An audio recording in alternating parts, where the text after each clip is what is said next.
तो नमस्कार दोस्तों, आप सभी का फिर से स्वागत है हमारे प्यारे से YouTube channel physics bye AR Anubis में, जिसमें आज हम लोग पढ़ने वाले हैं सेलों का संयोजन। तो हम इस वीडियो में अपने पढ़ने वाले हैं सेलों का संयोजन। ठीक है, तो हम लोगों ने पिछली वीडियो में पढ़ लिया था सेल क्या होता है और इसके आंतरिक प्रतिरोध क्या होते हैं और उसको प्रभावित करने वाले कारक, विद्युत वाहक बल, टर्मिनल विभवांतर, ये सारी चीजें क्या होती है। तो इसको हम लोगों ने अपने पिछले वीडियो में पढ़ के रखा हुआ है। ठीक है, तो आइए अब हम अपनी इस वीडियो में पढ़ने वाले सेलों का संयोजन, अर्थात सेलों को जोड़ करके बैटरी का निर्माण किस प्रकार से किया जाता है, इन चीजों को हमको पढ़ना है अपने आज इस वीडियो में। ठीक है, तो चलिए वीडियो को स्टार्ट किया जाए बिना टाइम को वेस्ट किए हुए। तो हमको पढ़ना है आज सेलों का संयोजन।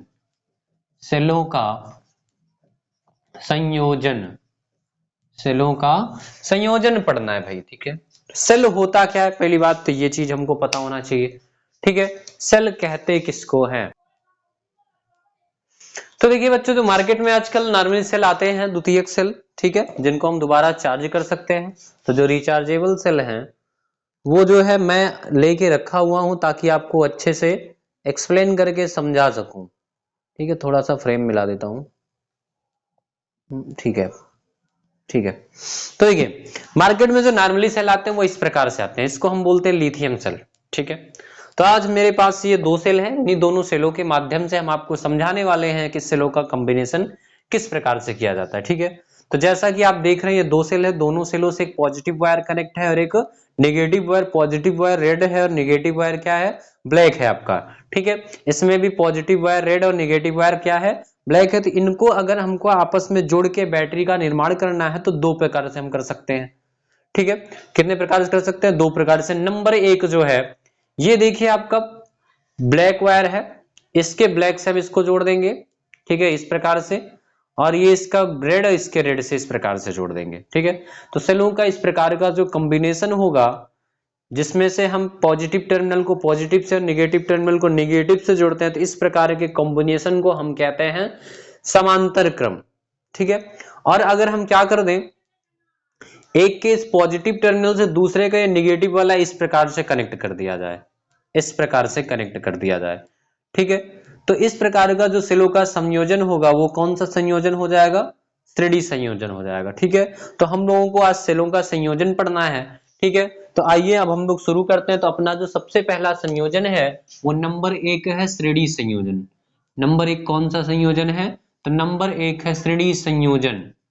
श्रेणी संयोजन, सेलों का श्रेणी संयोजन। ठीक है, तो हम लोगों को सेलों को श्रेणी क्रम में जोड़ना है। तो श्रेणी क्रम में जोड़ने के लिए हम करेंगे क्या, ये अपना एक पॉजिटिव वायर, ठीक है, और दूसरे सेल का नेगेटिव वायर, इस प्रकार से हम इन दोनों को क्या कर देंगे, आपस में एक दूसरे से कनेक्ट कर देने वाले हैं।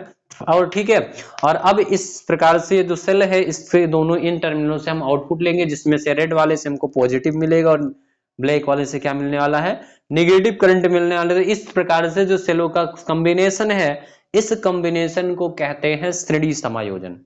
ठीक है, तो सेलों के इस प्रकार के समायोजन को क्या कहते हैं, श्रेणी समायोजन कहते हैं। तो आइए हम लोग पढ़ने वाले हैं कि श्रेणी समायोजन होता क्या है। तो मैंने श्रेणी समायोजन में जोड़ने के लिए, आपको पता है ना सेलों को कैसे जोड़ रखा था। तो एक सेल ये है जिसका ये पॉजिटिव टर्मिनल और ये छोटा वाला निगेटिव टर्मिनल हो गया, और इस सेल का ये हो गया आंतरिक प्रतिरोध, जिसको हम लिखेंगे स्मॉल r से। और पहले सेल का जो विद्युत वाहक बल है वो कितना है, E है। ठीक है, तो मैंने जो सेल लिया था, मैंने ये जो दोनों सेल लिया है ये समान वोल्टेज के हैं। ठीक है, अपना ये वाला भी 3.7 वोल्ट का है और ये वाला भी 3.7 वोल्ट का है। ठीक है, तो ऐसे जो सेल होते हैं उनके विद्युत वाहक बल क्या होते हैं, समान होते हैं। तो मैंने जो भी सेल लिया यहाँ पे जोड़ने के लिए श्रेणी समायोजन में, उन सारे सेलों के विद्युत वाहक बल क्या है, समान है। तो पहले वाले का विद्युत वाहक बल E है, दूसरे वाले का भी विद्युत वाहक बल E और आंतरिक प्रतिरोध स्मॉल r है। ध्यान से देखिए, इसका जो निगेटिव टर्मिनल है वो मैंने इस दूसरे सेल के पॉजिटिव टर्मिनल से कनेक्ट करके रखा है। ठीक है, नेगेटिव टर्मिनल को कहां से कनेक्ट कर देना है, पॉजिटिव टर्मिनल से। तो इस प्रकार से जो सेलों का कॉम्बिनेशन है उसको हम बोलते हैं श्रेणी समायोजन। इस प्रकार के सेलों के समायोजन को कैसा समायोजन कहते हैं, श्रेणी समायोजन कहते हैं। और मान लेते हैं कि यहाँ पे इस प्रकार से कितनी सेलें जुड़ी हुई हैं, n सेलें जुड़ी हुई हैं। कितनी सेलें जुड़ी हुई हैं भैया, तो n बार सेल जुड़ा हुआ है और सबका विद्युत वाहक बल E और आंतरिक प्रतिरोध कितना है, स्मॉल r है। और इन सभी सेलों से हम एक बाह्य रेजिस्टेंस कैपिटल आर में धारा प्रवाहित कराने वाले हैं, ठीक है। यानी इन सेलों को जोड़कर हम जो बैटरी बनाएंगे उस बैटरी का तो कहीं ना कहीं यूज करेंगे ही करेंगे, तो वो उस बैटरी का यूज कहां करें, इस रेजिस्टेंस में धारा प्रवाहित कराने के लिए, ठीक है। तो इस धारा जो प्रवाहित होगी पॉजिटिव टर्मिनल से ऐसे होती हुई इस नेगेटिव टर्मिनल की ओर जाएगी, बाह्य परिपथ में जो धारा होगी, ठीक है। तो मान लिए धारा कितनी जा रही है, आई जा रही है, ठीक है। अब ध्यान से देखो, हमने सेलों को जोड़ के रखा है, ठीक है। तो जब सेलों को हम श्रेणी क्रम में जोड़ते हैं, इसके जो वोल्टेज है आपको याद है ना, जब किसी भी परिपथ को श्रेणी क्रम में जोड़ते हैं तो वहां पे परिणामी वोल्टेज V बराबर V1 plus V2 plus V3 हो जाता था, ठीक है। तो ठीक उसी प्रकार से यहाँ पे E बराबर क्या हो जाएगा, इन सेलों का जो संयुक्त विद्युत वाहक बल होगा, ठीक है। यदि यदि एक सेल का ईएमएफ यानी विद्युत वाहक बल कितना है, E है, कितना है, E है, तो श्रेणी क्रम में जुड़े n सेलों का संयुक्त विद्युत वाहक बल कितना हो जाएगा, तो श्रेणी क्रम में जुड़े n सेलों का संयुक्त विद्युत वाहक बल यानी कि ईएमएफ, संयुक्त ईएमएफ कितना हो जाएगा भैया, तो E को हम जोड़ेंगे E plus E plus E plus E करके n बार जोड़ेंगे तो NE हो जाएगा, क्योंकि एक E है तो 2 E जोड़ेंगे, 2 बार E को 2 E आएगा, 3 बार E को जोड़ेंगे 3 E आएगा, n बार जोड़ेंगे तो NE आ जाएगा, ठीक है। तो जब n सेलों को श्रेणी क्रम में जोड़ेंगे तो उनका जो संयुक्त विद्युत वाहक बल है वो कितना आ जाएगा, NE आ जाएगा, ठीक है। फिर उसके बाद जो है, और इसका जो रेजिस्टेंस है आंतरिक प्रतिरोध, एक सेल का आंतरिक प्रतिरोध कितना है, स्मॉल r है, तो n सेलों का आंतरिक प्रतिरोध, तो हमने आपको श्रेणी क्रम में प्रतिरोधों के संयोजन का सूत्र पढ़ाया था, R बराबर R1 plus R2 plus R3 dot dot, ठीक है। तो ठीक उसी प्रकार से यहाँ पे स्मॉल r यानी आंतरिक प्रतिरोध क्या हो जाएगा, small r plus small r dot dot कितनी बार, n बार जाएगा, तो 2 बार जोड़ेंगे तो 2 r, 3 बार जोड़ेंगे 3 r, 4 बार जोड़ेंगे 4 r, n बार जोड़ेंगे तो nr आ जाएगा, ठीक है। इसका जो आंतरिक प्रतिरोध है वो भी क्या हो जाएगा, स्मॉल nr हो जाएगा, ठीक है। और बाह्य प्रतिरोध कितना है, तो बाह्य प्रतिरोध कितना है भैया, बाह्य प्रतिरोध जो है वो कैपिटल R है, कितना है, बाह्य प्रतिरोध कितना है, तो बाह्य प्रतिरोध कैपिटल R है आपका, ठीक है। ये बाह्य प्रतिरोध आपका कैपिटल R हो गया, तो टोटल प्रतिरोध कितना हो जाएगा, तो कुल प्रतिरोध जो निकालेंगे, कुल प्रतिरोध जो होगा वो आंतरिक प्रतिरोध धन बाह्य प्रतिरोध के बराबर हो जाएगा। आंतरिक प्रतिरोध NR है और बाह्य प्रतिरोध कितना है, कैपिटल R है, तो आंतरिक प्रतिरोध NR धन बाह्य प्रतिरोध क्या कर देना आपको, कैपिटल R कर देना है, ठीक है। अब परिपथ में प्रवाहित धारा कितनी हो जाएगी भाई, परिपथ में प्रवाहित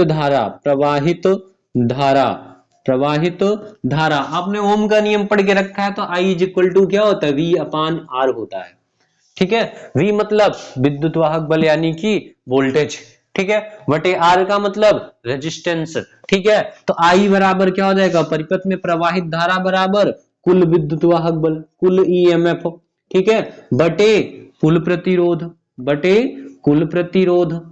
ठीक है। अब देखो कुल EMF कितना होगा, तो कुल EMF आपका जो हो जाएगा वो कितना आ गया है, NE आ गया है, बटे कुल रेजिस्टेंस आंतरिक प्रतिरोध स्मॉल r धन कैपिटल R, आंतरिक प्रतिरोध कितना आया है, स्मॉल nr आया है, और धन बाह्य प्रतिरोध कितना आया है, कैपिटल R आया है, तो I बराबर आपको मिल जाएगा, ये मिल जाएगा, ठीक है।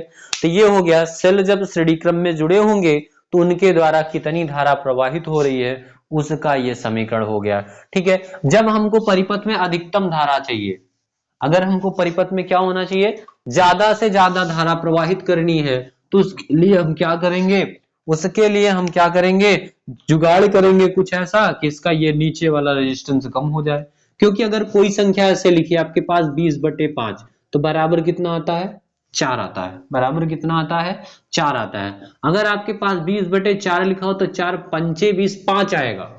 नीचे वाली संख्या जितनी छोटी होती है उतना ही वैल्यू क्या होती है, ज्यादा आती है, ठीक है। तो यहाँ पे जो है ये हर जितना जो छोटा होगा I का मान भी उतना ही क्या आएगा, बड़ा आएगा, I का मान उतना ही क्या आएगा, अधिक मिलेगा। तो यदि परिपथ में अधिकतम धारा प्रवाहित करनी है, यदि परिपथ में धारा का मान कितना रखना है, अधिकतम प्रवाहित करना है, तो उसके लिए हम क्या करेंगे, अधिकतम धारा प्रवाहित करने के लिए तो क्या करना है, हमको कुछ ऐसा जुगाड़ कर देना है कि उसका आंतरिक प्रतिरोध क्या हो जाए, जीरो हो जाए, लगभग नगण्य हो जाए। ठीक है, तो यदि क्या हो जाए, यदि ये जो एनआर है ये बहुत छोटा हो जाए किसकी तुलना में, कैपिटल आर की तुलना में, तो इसको हम क्या मान लेंगे, नगण्य मान लेंगे। तो आपका जो है आई इज इक्वल टू इस टाइम पर क्या मिलेगा, आई इज इक्वल टू मिल जाएगा आपको यानी अपान कैपिटल आर। पहले क्या था, यहाँ नीचे भी n से भाग था, ऊपर भी n, सॉरी नीचे भी n से गुणा, ऊपर भी n से गुणा, n का कोई मतलब ही नहीं था। ठीक है, अब जब ये खत्म हो गया तो सिर्फ ऊपर n से गुणा, इसका मतलब हुआ भी हुआ कि n गुना बढ़ गया धारा। ठीक है, तो यदि यदि यदि आंतरिक प्रतिरोध, आंतरिक आंतरिक यदि आंतरिक प्रतिरोध प्रतिरोध बाह्य प्रतिरोध की तुलना में, बाह्य प्रतिरोध प्रतिरोध की तुलना में बहुत कम हो, क्या हो, बहुत कम हो, बहुत कम हो, तो परिपथ में प्रवाहित धारा का मान n गुना बढ़ जाता है। तो परिपथ में प्रवाहित धारा का मान लगभग n गुना बढ़ जाता है, n गुना हो जाता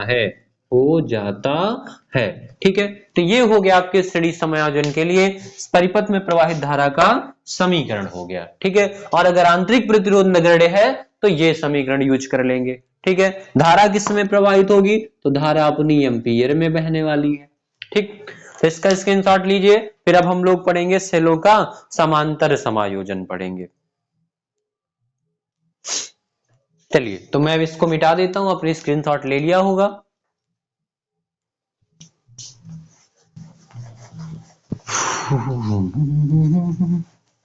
अच्छा, इसको डिफाइंड कैसे करना है श्रेणी क्रम के समायोजन को, तो श्रेणी क्रम के समायोजन को कैसे डिफाइंड करोगे, ध्यान से देखो। मैंने आपको बताया था सेल को जोड़ना कैसे है, एक के पॉजिटिव को दूसरे के निगेटिव के साथ, ऐसे मैंने जोड़ा था ना सेल को। अब देखो इसका निगेटिव जो है, इस वाले सेल का निगेटिव इसके पॉजिटिव के साथ जोड़ा गया था।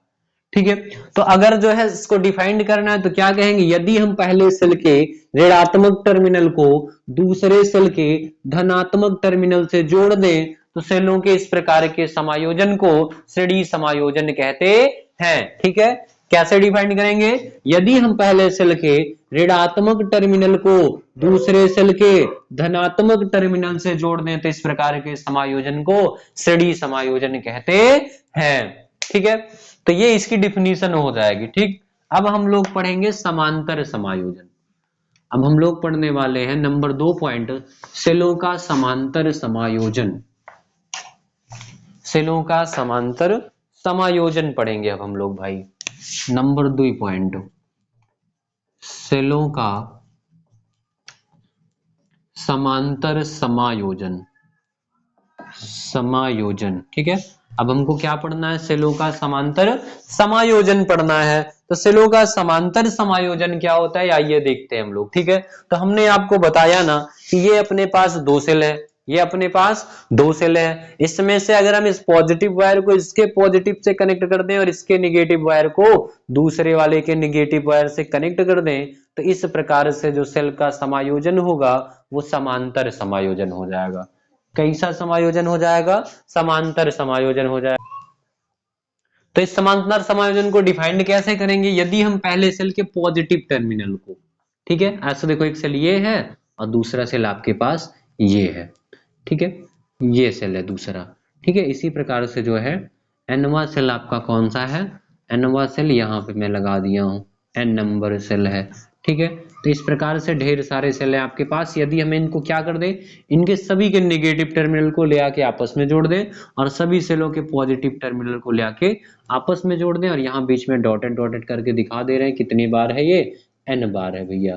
कितनी बार है, तो n बार है, मतलब कि n सेलों को इस प्रकार से जोड़ा गया है। ठीक है, और सबके ये पॉजिटिव टर्मिनल आपस में जुड़े हैं और निगेटिव टर्मिनल सबके क्या हैं, आपस में जुड़े हैं। ठीक है, तो जब उस पहले सेल का पॉजिटिव टर्मिनल दूसरे सेल के पॉजिटिव टर्मिनल से जुड़ा हो और पहले सेल का निगेटिव टर्मिनल दूसरे सेल के निगेटिव टर्मिनल से जुड़ा हो, तो इस प्रकार के समायोजन को सेल का समांतर समायोजन कहते हैं। ठीक है, अब जो है इसमें से एक वायर ऐसे कनेक्ट कर लेंगे सभी के पॉजिटिव टर्मिनल से और सभी के नेगेटिव टर्मिनलों से एक वायर कनेक्ट कर लेंगे और इसको हम जोड़ देंगे कहां पे, उस बाह्य प्रतिरोध में जोड़ देंगे जिसमें हमको धारा प्रवाहित करानी है। इस प्रकार से इसमें दो कंडीशन होती है। नंबर एक कंडीशन है जब सभी सेलों का विद्युत वाहक बल समान हो, मतलब सारे सेल एक समान वोल्टेज वाले हैं तब क्या होगा, और फिर पढ़ेंगे जब सारे सेल एक समान वोल्टेज वाले नहीं है तो क्या होगा। ठीक है, तो पहला कंडीशन इसमें एक कंडीशन जब सभी सेलों का ईएमएफ समान हो, ईएमएफ क्या हो, समान हो, ईएमएफ का मतलब विद्युत वाहक बल समान हो। ठीक है, अर्थात तो इस वाले का भी विद्युत वाहक बल ई है, इसका भी ई है और इसका भी क्या है, ई है। इसका आंतरिक प्रतिरोध स्मॉल आर, इसका भी स्मॉल आर, इसका भी क्या है, स्मॉल आर है। ठीक है, तो आपको याद होगा कि समांतर क्रम में वोल्टेज समान होता है, मैंने ऐसी बात आपको बताई थी प्रतिरोधों के समायोजन में। ठीक है, तो समांतर क्रम में वोल्टेज समान होता है तो सबका वोल्टेज ई है, तो आउटपुट वोल्टेज भी कितना निकलेगा, ई ही निकलेगा। ठीक है, तो यदि सभी सेलों का विद्युत वाहक बल कितना है, ई है, यदि सभी सेल ई विद्युत वाहक बल के हैं, ई विद्युत वाहक बल के हैं, ठीक है, तो उनका संयुक्त विद्युत वाहक बल, उनका संयुक्त ईएमएफ कितना हो जाएगा, उनका संयुक्त विद्युत वाहक बल हो जाएगा कितना, ई हो जाएगा, क्योंकि वो कौन से क्रम में जुड़े हैं, समांतर क्रम में जुड़े, और समांतर क्रम में वोल्टेज क्या होता है, समान होता है।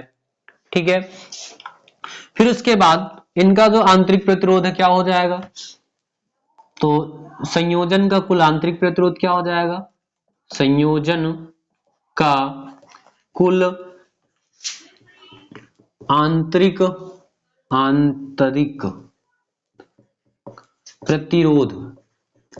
प्रतिरोध कितना हो जाएगा, तो आपको याद है ना 1/r बराबर होता है 1/r1 plus 1/r2 plus 1/r3, ये समांतर क्रम में समायोजन का सूत्र है।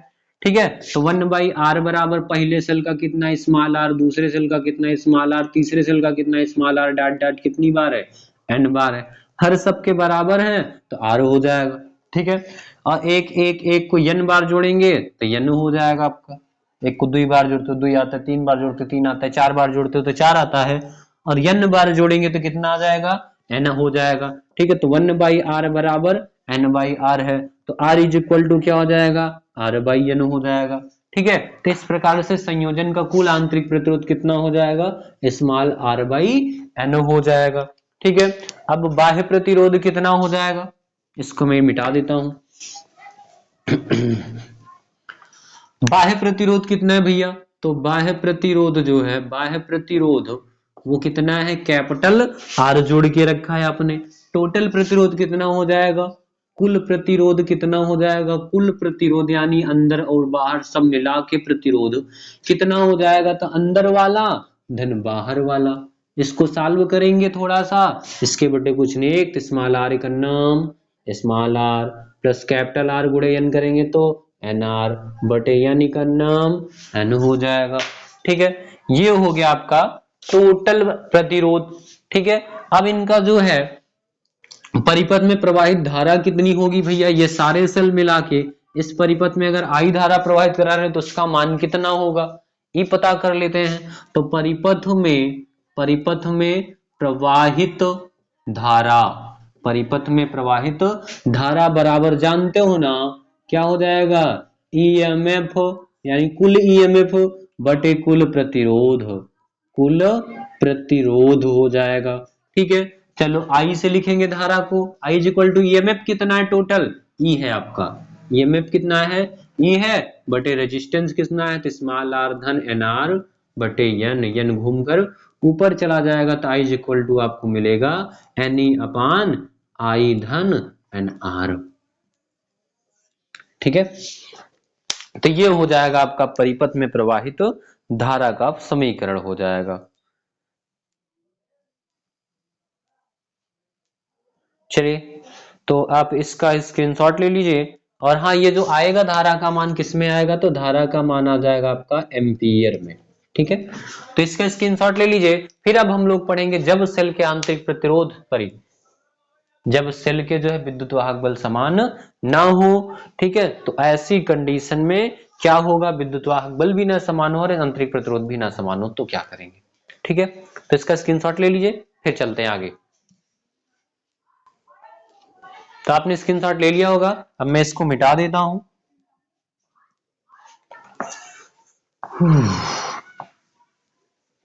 परिपथ को मैंने बेमतलब मिटा दिया यार। जब सभी सेलों का ईएमएफ समान ना हो,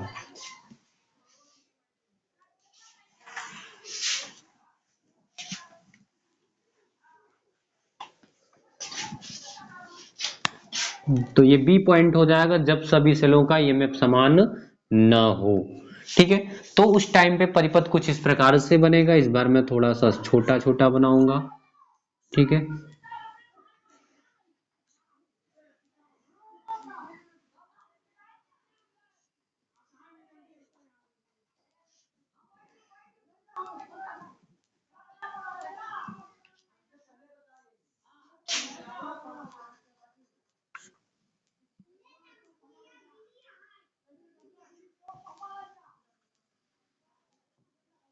जैसे कि इस वाले सेल का विद्युत वाहक बल कितना है, E1, इसका कितना है, E2।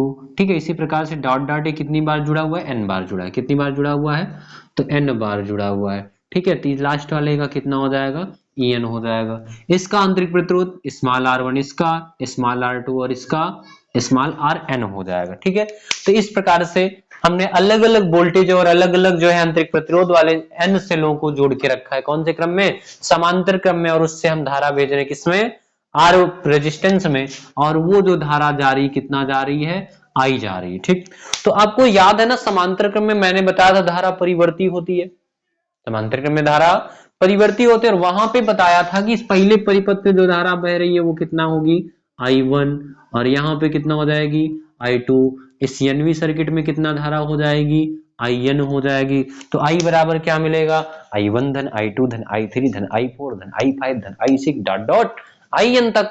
ठीक है, तो अब उसके लिए अब हम क्या करेंगे, I1 निकालेंगे, I2 निकालेंगे, I3 निकालेंगे। ठीक है, सब अलग अलग से निकाल करके जो है संयुक्त धारा निकालेंगे, आई कितनी आएगी। तो चलिए प्यारे बच्चों, तो अब हम लोग जो है क्या करेंगे, पहले I1 निकालेंगे, फिर I2 निकालेंगे, फिर I3, फिर I4, I5 से। ठीक, हमने आपको याद एक सूत्र पढ़ाया था, एक सूत्र पढ़ाया था। ठीक है, सेल के आंतरिक प्रतिरोध, विद्युत वाहक बल और टर्मिनल विभवांतर में संबंध का सूत्र था। क्या था वो, V बराबर E minus I R, V बराबर E माइनस आई आर। ठीक है, तो यहां से हमको क्या चाहिए, I1 चाहिए, I1 चाहिए ना। चलो हम I1 को निकाल लेते हैं। तो यहां से I1 निकालने के लिए क्या करेंगे, इसको I1, इसको स्मॉल r1, इसको E1, और V बराबर होता है आई आर। तो I1R हो, सॉरी IR होता है यहाँ पे, क्योंकि बाह्य प्रतिरोध में जो धारा आएगी वो I आएगी। ठीक है, और ये अंदर की बात थी, तो अंदर E1 I1 हो जाएगा, आपका R1 हो जाएगा। ठीक है, और यहाँ पे I1 हो जाएगा। ठीक है, तो चलिए अब हम इसको सॉल्व करते हैं, और सॉल्व करने के लिए क्या करेंगे, ध्यान से देखिए। तो हमको निकालना है वैल्यू किसकी, I1 की वैल्यू निकालनी, इसलिए इसको इधर लाएंगे और इसको उधर ले जाएंगे। ठीक है, तो ये अपना हो जाएगा I1 R1 बराबर E1 E1 E1 E1। एक काम करते हैं, इसको सही से सॉल्व कर लेते हैं, क्योंकि डेरिवेशन में भी इसको ऐड करना है। ठीक है, तो चलिए, प्रथम सेल से प्रवाहित धारा, प्रथम सेल से प्रवाहित धारा निकालेंगे सबसे पहले। ठीक है, तो आपको सूत्र मैंने बताया क्या, V बराबर E माइनस आई आर होता है भैया।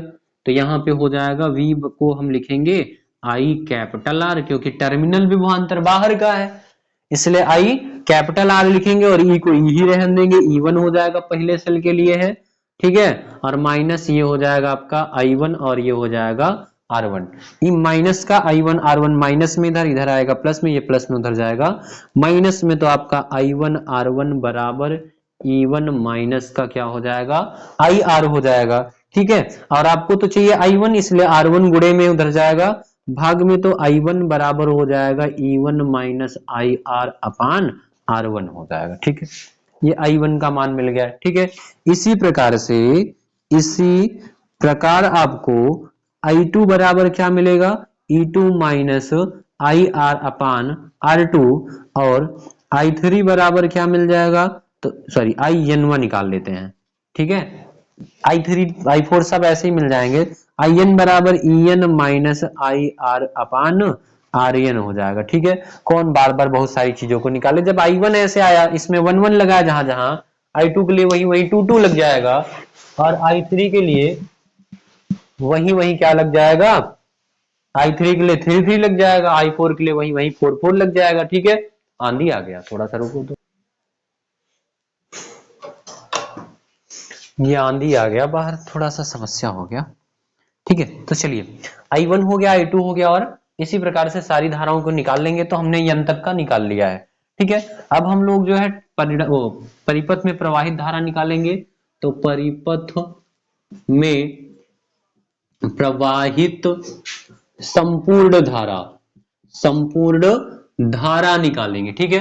तो परिपथ में प्रवाहित जब संपूर्ण धारा निकालेंगे तो क्या हो जाएगा संपूर्ण धारा, भाई संपूर्ण धारा I बराबर हो जाएगा I1 plus I2 plus I3, क्योंकि समांतर क्रम में जो धारा होती है ना, अलग अलग परिपथ में अलग अलग प्रवाहित होती है, यहां से I1 आएगी, यहां से I2 आएगी, यहां से I3 आएगी, और इधर सब मिलके इस वायर से ऐसे फ्लो होगी, तो I1 I2 I3 I4 I5 जितनी भी धाराएं वो सारी जुड़ जाएंगी, ठीक है। और डाट डाट कितना हो जाएगा आपका IN तक जोड़ेंगे हम, तो यहाँ I बराबर हो जाएगा, यहाँ पे मिलेगा I बराबर, I1 की वैल्यू कितनी है, तो I1 की वैल्यू है E1 माइनस IR अपान स्मॉल R1, I2 की वैल्यू कितनी है E2 माइनस IR अपान R2, और डॉट डॉट EN की सॉरी IN की वैल्यू कितनी है, तो EN माइनस IR अपान RN, ठीक है। चलो इसको सॉल्व किया जाए, तो एक काम करते हैं, इसको हम R को ना अलग अलग के बटे लिख देते हैं,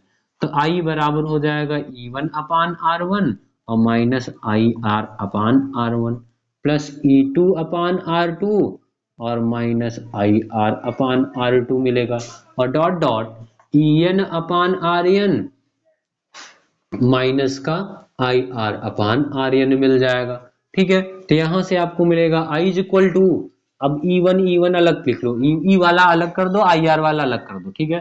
तो ये हो जाएगा आपका, ये हो जाएगा E1 अपान R1 प्लस E2 अपान R2 plus E3 sorry EN dot dot करके क्या है आपका EN अपान RN है, और इसमें से देखो सब माइनस में है ना, ये पूरा IR वाला माइनस कॉमन कर लो, तो मिलेगा क्या आपको माइनस, साथ में सब में I दिख रहा है, I भी कॉमन कर लो, ठीक है। और जो है साथ में आपको क्या दिख रहा है, कैपिटल R दिख रहा है ना, इसके साथ उसको भी कॉमन कर लो, तो माइनस का IR कॉमन कर लेते हैं, तो यहाँ पे क्या बचेगा IR माइनस का कॉमन हो गया तो 1 अपान R1 मिलेगा, यहाँ पे क्या मिलेगा माइनस का IR कॉमन हुआ तो प्लस का 1 अपान R2 मिलेगा, ठीक है। प्लस डॉट डॉट आपको इसी प्रकार से 1 अपान RN मिल जाएगा, 1 अपान RN मिल जाएगा, ठीक है। अब देखिए ये पूरा माइनस में, इसको हम इधर लाएंगे तो प्लस में हो जाएगा, तो I प्लस का IR ब्रैकेट में 1 अपान R1 प्लस 1 अपान R2 प्लस डॉट डॉट 1 अपान RN मिल जाएगा आपको भैया, RN, ठीक है। और बराबर ये हो जाएगा आपका, इधर कितना बचा, इधर बचा E1 बटे R1 प्लस E2 बटे R2 plus dot dot EN बटे RN, ठीक है। अब देखो यहाँ पे I कॉमन है, तो I फिर से कॉमन करेंगे, तो यहाँ पे मिलेगा कि आपको 1 यहाँ बचेगा और यहाँ पे R बचेगा, तो प्लस का R और ब्रैकेट के अंदर 1 अपान R1 प्लस 1 अपान R2 प्लस डॉट डॉट 1 अपान RN, ठीक है। ब्रैकेट क्लोज कर देंगे, बराबर अब क्या मिलेगा आपको, तो E1 अपान R1 प्लस E2 अपान R2 plus dot dot En अपान Rn मिल गया। ठीक है, अब देखो I के साथ ना ये पूरा गुणे में है, इस I के साथ ये पूरा क्या है, गुणे में है, तो बराबर पे उधर जाएगा तो पूरे के बटे में चला जाएगा, तो I बराबर मिलेगा आपको I1 अपान E1 अपान R1 प्लस E2 अपान R2 plus dot dot En अपान Rn मिल जाएगा। ठीक है, और बटे ये पूरा जाएगा तो उधर बटे में, तो 1 प्लस आर अपान ब्रैकेट के अंदर 1 अपान R1 प्लस 1 अपान R2 प्लस डॉट डॉट 1 अपान Rn।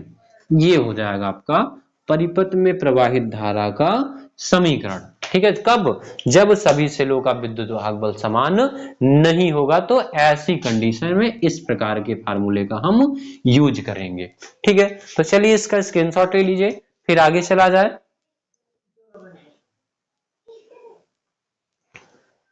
तो आपने स्क्रीनशॉट ले लिया होगा, चलिए फिर मैं इसको मिटा देता हूं, फिर हम लोग आगे चलेंगे। अब हम लोगों को पढ़ना है मिश्रित क्रम में सेलों का संयोजन। ठीक है, अभी हमने समांतर क्रम पढ़ लिया, श्रेणी क्रम पढ़ लिया, अब हम लोगों को पढ़ना है मिश्रित क्रम में सेलों का समायोजन पढ़ना है।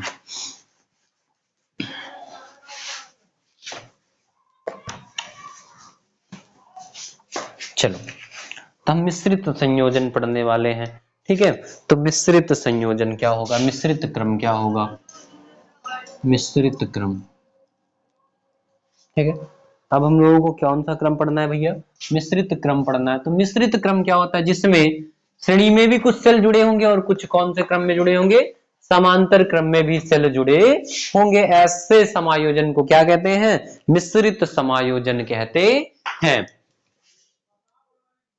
ठीक है, सेलों का ऐसा समायोजन जिसमें कुछ सेल श्रेणी में जुड़े हों और कुछ सेल समांतर में जुड़े हों, मिश्रित समायोजन कहलाता है। तो चलिए देखते हैं कैसे होगा। तो इस प्रकार से जो है, ये श्रेणी क्रम में कितने सेल जुड़े हुए हैं भैया, तो डॉट डॉट कितने जुड़े हुए हैं, n बार। ठीक है, कितने जुड़े हुए हैं, n बार जुड़े हुए हैं। ठीक है, और इस प्रकार से n सेलों में सबका विद्युत वाहक बल कितना है, E है। ठीक है, और सबका आंतरिक प्रतिरोध कितना है, स्मॉल r है। ठीक है, और इस प्रकार से कितनी लाइनें जुड़ी हुई हैं, तो कई सारी लाइनें भी जुड़ी हुई हैं। ठीक है, तो रुको 1 मिनट में थोड़ा सा चित्र को बना देता हूं, क्योंकि ये चित्र बनाने में थोड़ा सा टाइम लग सकता है भैया। ठीक है, चलो ये हो गया। और इसी प्रकार से कितनी पंक्तियां जुड़ी हैं, तो m बार जुड़ा हुआ है। कितनी पंक्ति जुड़ी भैया, m पंक्ति जुड़ी हुई हैं। ठीक है, सारे लाइनों में कितने सेल जुड़े हुए हैं, n सेल जुड़े हुए हैं। ठीक है, और n सेलों की पंक्तियां कितनी है, कितनी बार लाइनों को, कितनी बार n सेलों वाली लाइनों को जोड़ा गया आपस में, तो m बार। कितनी बार जुड़ा हुआ, ये सब पूरा m बार जुड़ा हुआ है। ठीक है, और इन सभी सेलों के द्वारा हम बाह्य प्रतिरोध कैपिटल R में धारा प्रवाहित करा रहे हैं। ठीक है, किसमें धारा प्रवाहित कराने वाले हैं, कैपिटल R में। ठीक है, और इस कैपिटल R में कितनी धारा बह रही है, तो I धारा बह रही है। कितनी धारा बह रही है, I धारा बह रही है, और इसी I का मान हमको निकालना है। तो इसके लिए अब हम क्या करेंगे, सबसे पहले एक पंक्ति का विद्युत वाहक बल निकालेंगे। ठीक है, एक पंक्ति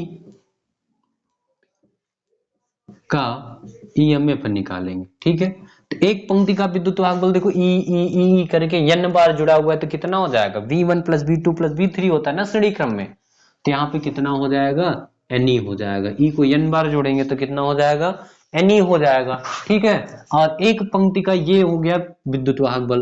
अब m पंक्तियों का विद्युत वाहक बल कितना हो जाएगा, m पंक्तियों का ईएमएफ कितना हो जाएगा, तो m पंक्तियां किसमें जुड़ी हुई हैं, समांतर क्रम में। समांतर क्रम में वोल्टेज समान होता है।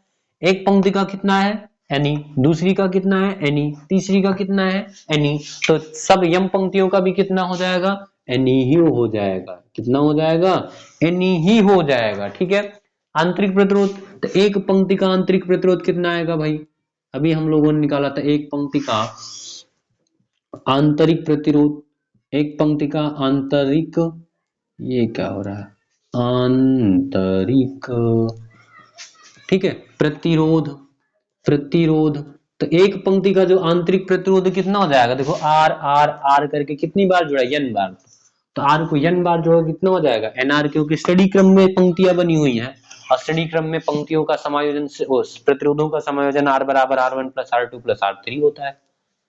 ठीक है, और ऐसी कितनी पंक्तियां, यम पंक्तियां, तो यम पंक्तियों का संयुक्त प्रतिरोध, संयुक्त आंतरिक प्रतिरोध कितना हो जाएगा, यम पंक्तियों का संयुक्त आंतरिक प्रतिरोध कितना हो जाएगा। तो आप जानते हो ना समांतर क्रम में 1/r बराबर 1/, एक पंक्ति का nr है, दूसरी पंक्ति का कितना है nr है, डॉट डॉट कितनी बार है m बार है। ठीक है, तो एक धन हर बराबर है सबका, तो बटे में क्या लिख लेंगे nr लिख लेंगे, एक को कितनी बार जोड़ेंगे m बार, आएगा कितना m, किसके बराबर 1/r के बराबर, तो r बराबर इसको पलटेंगे तो ये भी पलट जाएगा, nr अपान m मिलेगा। ठीक है, तो यम पंक्तियों का आंतरिक प्रतिरोध कितना हो जाएगा आपका nr बटे यम प्राप्त हो जाएगा, nr बटे यम प्राप्त हो जाएगा। ठीक है, अब चलिए अब हम टोटल प्रतिरोध निकाल लेते हैं। ठीक है, परिपथ का संपूर्ण प्रतिरोध, संपूर्ण प्रतिरोध। ठीक है, तो परिपथ का संपूर्ण प्रतिरोध कितना हो जाएगा भैया, तो परिपथ का जो संपूर्ण प्रतिरोध है वो आंतरिक प्रतिरोध धन बाह्य प्रतिरोध हो जाएगा। ठीक है, इसको सॉल्व करेंगे, इसके बटा कुछ नहीं तो एक मान लेंगे, इसका तिर्यक गुणा nr एकन्नम nr प्लस m का गुणा r में करेंगे तो mr हो जाएगा, बटे यम एकन्नम यम हो जाएगा। ठीक है, थोड़ा सा एक काम किया करिए, जब आप वीडियो को देखने बैठो ना तो एक कॉपी पेन उठा के रख लिया करिए और साथ में कैलकुलेशन आप खुद से कर डालिए, वीडियो को प्लस करिए, कैलकुलेशन खुद से करिए, चीजें और ज्यादा अच्छे से आपको समझ में आने लगेंगी। ठीक है, तो चलिए ये आपका संपूर्ण प्रतिरोध आ गया। ठीक है, अब हम परिपथ में प्रवाहित धारा निकालेंगे, परिपथ में प्रवाहित धारा, तो परिपथ में कितनी धारा बह रही वो चीजों को हम लोगों को निकालना है। तो जानते हो ना प्रवाहित धारा बराबर होता क्या भैया, वही V बराबर I equal to V upon R, यानी कि EMF कुल EMF। ठीक है, क्या हो जाएगा आपका कुल EMF हो, यानी कुल विद्युत वाहक बल बटे कुल प्रतिरोध। ठीक है, और धारा को किससे लिखेंगे I से, I बराबर कुल विद्युत वाहक बल कितना है भैया, तो कुल विद्युत वाहक बल आपका कितना आया हुआ है Ne आया हुआ है, कितना आया हुआ है Ne, बटे कुल प्रतिरोध कितना आया हुआ है nr धन mr बटे m आया हुआ है, nr धन mr बटे कितना आया हुआ है m आया हुआ है। यम घूमकर कहाँ जाएगा ऊपर, तो I इक्वल टू मिलेगा यम का गुणा n में करेंगे तो mne बटे nr धन mr। ठीक है, अब कुछ लोग क्या करते हैं mne बटे नार धन मार कर देते हैं। ठीक है, याद रखने के लिए एम्पियर में, किसमें आ जाएगा एम्पियर में आ जाएगा। ठीक है, तो ये हो गया परिपथ में प्रवाहित धारा का समीकरण। ठीक है, तो इस प्रकार से हम लोग सेलों को जोड़ करके बैटरी बनाते हैं और कितना हमको क्या चाहिए वोल्टेज चाहिए, तो उसके लिए कितना सेल जोड़ना है, कैसे जोड़ना है, उन चीजों को हम इस प्रकार से इन फार्मूलों के द्वारा ज्ञात कर सकते हैं। ठीक है, तो इसका स्क्रीनशॉट ले लीजिए, फिर हम लोग मिलेंगे अब नेक्स्ट वीडियो में जिसमें पढ़ने वाले हैं किरचॉफ का नियम। ठीक है, और उससे संबंधित कुछ उपकरण है जैसे कि आपका मीटर सेतु हो गया, व्हीटस्टोन सेतु हो गया, ठीक है, विभव मापी हो गया, तीन चीजों को हम लोग नेक्स्ट वीडियो में पढ़ेंगे। तो तब तक के लिए सभी से बाय बाय। थोड़ा सा वीडियो को शेयर और कर दिया करिए और दोस्तों के साथ शेयर कर दिया करिए, चैनल को सब्सक्राइब कर दिया करिए। ठीक है, और अगर पसंद आए तो थोड़ा लाइक वाइक भी कर दिया करिए, और जो चीजें ना समझ में आए उसको कमेंट बॉक्स में कमेंट करके जरूर पूछ लिया करिए। ठीक है, तो चलिए फिर मिलते हैं नेक्स्ट वीडियो में।